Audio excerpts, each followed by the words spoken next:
Charlie and the Chocolate Factory, Chapter 8. 2 more golden tickets found. That evening, Mr. Bucket's newspaper announced that the finding of not only the 3rd golden ticket, but the 4th as well. 2 golden tickets found today, screamed the headlines. Only 1 more left. All right, said Grandpa Joe, when the whole family was gathered in the old people's room after supper. Let's hear who found them. The 3rd ticket, read Mr. Bucket, holding the newspaper up close to his face because his eyes were bad and he couldn't afford glasses. The 3rd ticket was found by Miss Viola Beauregard. There was a great excitement in the Beauregard household when a reporter arrived to interview the lucky young lady.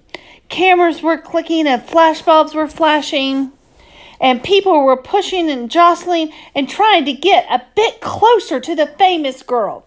And the famous girl was standing in a chair in the living room, waving the golden ticket madly at arm's length as though she was flagging a taxi. She was talking very fast and very loudly to everyone, but it was not easy to hear all that she said because she was chewing ferociously upon a piece of gum at the same time. I'm a good gum chewer normally, she shouted, but when I heard about the ticket things at Mr. Wonka's, I laid off the gum and switched to candy bars in the hope of striking lucky. Now, of course, I'm right back on gum. I just adore gum. I can't do without it. I munch on it all day long, except for a few minutes at mealtimes when I take it out and stick it behind my ear for safekeeping. To tell you the honest truth, I simply wouldn't feel comfortable if I didn't have the little wedge of gum or chew on every moment of the day. I really wouldn't.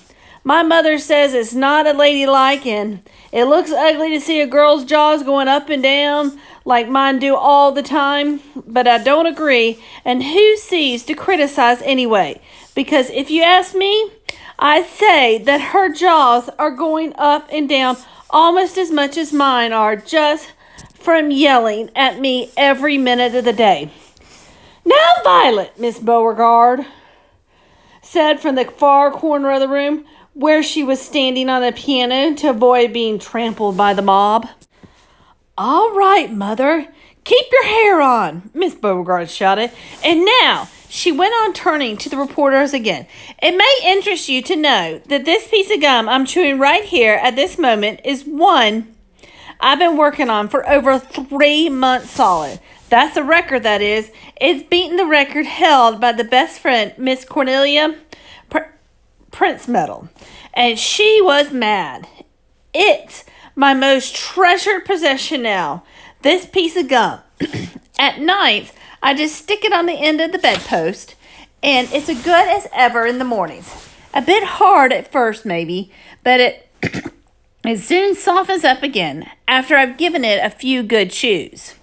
Before I started chewing for the world record, I used to change my piece of gum once a day. I used to do it in our elevator on the way home from school. Why the elevator?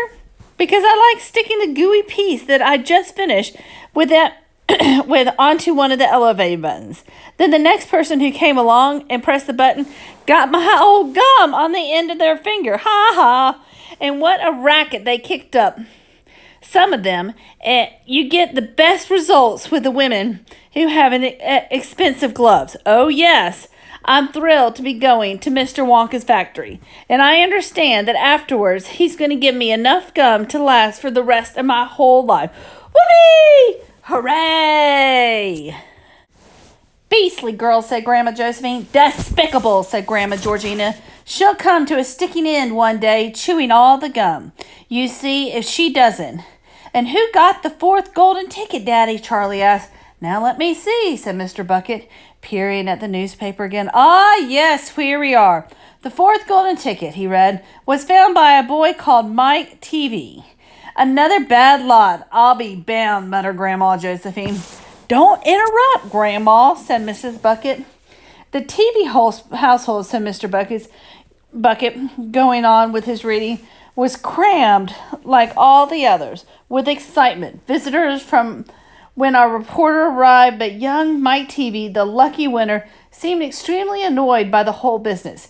"Can't you fools see I'm watching television?" he said angrily. "I wish you wouldn't interrupt."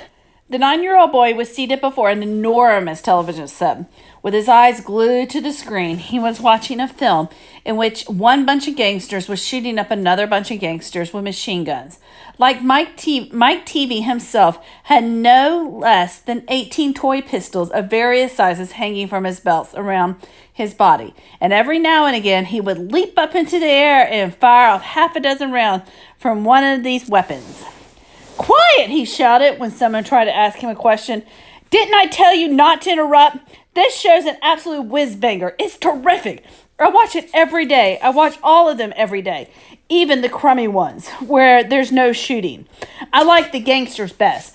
They're terrific. Those gangsters, especially when they start pumping each other full of lead, or flashing the old stilettos, or giving each other 1, 2, 3 with their knuckle dusters.